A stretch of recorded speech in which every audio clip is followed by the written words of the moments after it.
Lament for a Shy Man was quite an early poem and appeared in my first collection, but it probably was one of my best known in that it appeared in a newspaper. It was Hennessy shortlisted, so it appeared in the Sunday Tribune, and it also won a national poetry competition.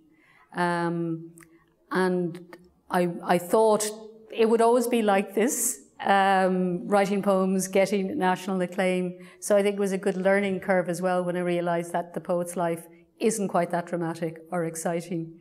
But I wrote it partially in response to an event that had happened in Galway, in Oranmore in the mid-1990s, when a man was murdered, beaten to death during a robbery of his house.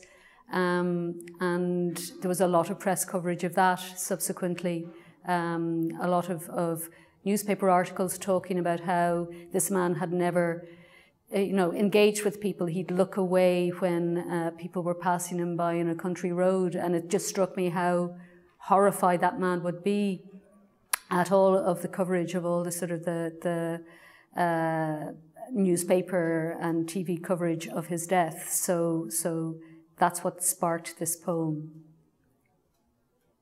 Lament for a Shy Man.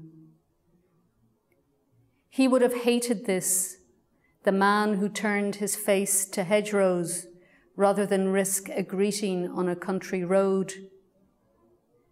It would be another death to know the details of his life were being discussed over breakfast, at church gates, in hazy snugs as far as Moat and Mullingar,